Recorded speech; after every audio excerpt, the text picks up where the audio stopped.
Manchester United memindahkan markas mereka di London sebagai bagian dari rencana klub untuk membangun basis kekuatan yang lebih besar di Old Trafford. United akan meninggalkan kantor mewah mereka di Mayfair setelah 10 tahun dan pindah melintasi London Barat ke rumah baru di Kensington yang dikabarkan dimiliki investor Qatar. Mayfair adalah tempat Erik ten Hag dan asistennya, Michel van der Gaag dan Steve McClaren, pertama kali masuk setelah pelatih asal Belanda itu menerima pekerjaan manajer Mei lalu, dan di mana beberapa kesepakatan transfer terbesar United dalam dekade terakhir telah tercapai. United sekarang telah menandatangani kontrak 10 tahun untuk menyewa seluruh lantai atas The Kensington Building yang mencakup 16.000 kaki persegi ditambah teras atap seluas 7.414 kaki persegi. Klub sudah mulai merancang kantor baru dengan staf yang diharapkan pindah pada musim gugur ini. Perpindahan itu terjadi pada saat United menghadapi periode perubahan besar. Keluarga Glazer sedang mempertimbangkan untuk menjual klub kepada pemilik baru, dan keputusan harus dibuat untuk membangun kembali Old Trafford atau membangun stadion yang sama sekali baru. Rencana juga dilakukan untuk meningkatkan fasilitas di Carrington.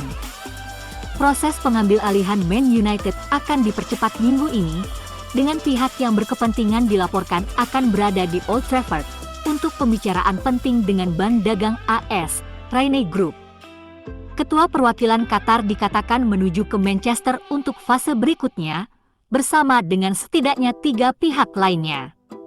Football Insider sekarang melaporkan bahwa Jim Ratcliffe dan Sheikh Jassim telah mengabaikan tuntutan dari grup Raine yang ingin menjaga detail tertentu dari proses tersebut tetap tertutup.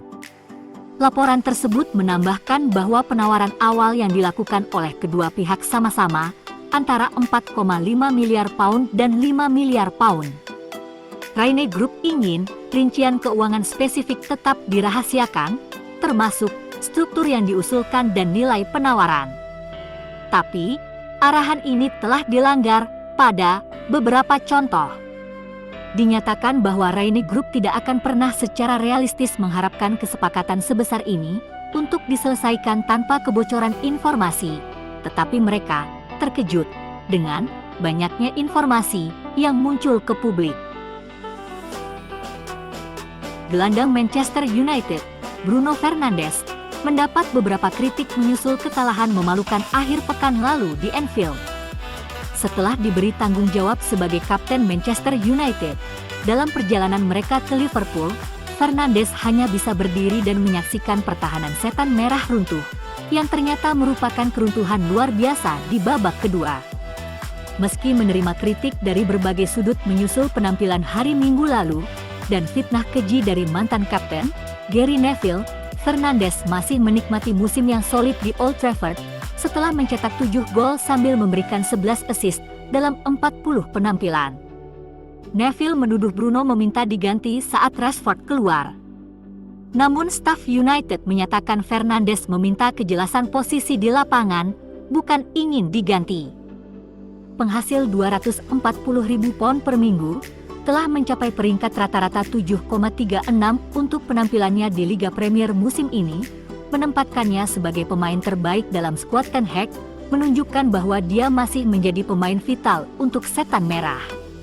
Dan pemain internasional Portugal dengan 53 caps ini lebih baik dibandingkan rekan-rekan posisinya, berada di peringkat 6% teratas gelandang serang pemain sayap di 5 liga besar Eropa serta Liga Champions dan Liga Eropa untuk gol dengan assist yang diharapkan, 0,33, dan 9% teratas untuk umpan yang dicoba, 54,29, dan umpan progresif per 90 menit. Selama 365 hari terakhir, menurut situs CFB-Ref.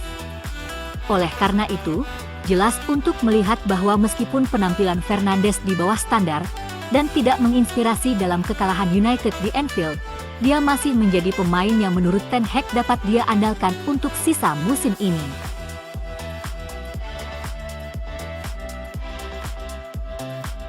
Manajer Manchester United, Erik ten Hag, menderita kekalahan terburuk dalam karir manajerialnya di akhir pekan. Setiap pemain di lapangan juga mengalami titik terendah dalam karir yang tidak diinginkan. Namun, Liverpool justru membantu rival terberatnya menciptakan monster. Para pemain Manchester United harus menggunakan ini sebagai bahan bakar untuk memotivasi mereka, tidak hanya sekarang, tetapi untuk sisa musim mereka. Liverpool memberi United pelajaran di akhir pekan, tidak diragukan lagi. Itu adalah pelajaran tentang kekejaman yang tidak dimiliki oleh tim asuhan Erik ten Hag musim ini. Kekalahan ini bisa memicu sesuatu dan memberikan United semangat yang bisa mendorong mereka bangkit dan semakin buas. Selama sisa era Ten Hag, ketika tim memimpin, mereka seringkali jumawa dan terlalu santai, senang mencoba dan mencetak gol yang sempurna, gagal melihat urgensi untuk mencetak lebih banyak. Setelah berada dalam tekanan yang berat, para pemain Manchester United akan putus asa untuk mencetak lebih banyak gol. Mentalitas ini yang harus segera diubah. Pasca hadapi Liverpool, para pemain ini terluka, dan mereka akan putus asa untuk pergi dan membuktikan suatu hal, siapapun lawannya. Erik ten Hag memiliki mentalitas agar timnya selalu haus mencetak banyak gol. Selama waktunya di Ajax dia mencatatkan 2 kemenangan 9-0 dan 1 kemenangan 13-0. Jika dia tidak memiliki daya tembak untuk mewujudkannya musim ini, Ten Hag akan memastikan perekrutan musim panas difokuskan untuk menambah pencetak gol. Bukan sifatnya melihat timnya menjadi konservatif dan mencatat kemenangan tipis. Kekalahan telak dari Liverpool bisa menjadi pemicu untuk mengubah timnya menjadi mesin yang lebih bengis dan tidak kenal ampun.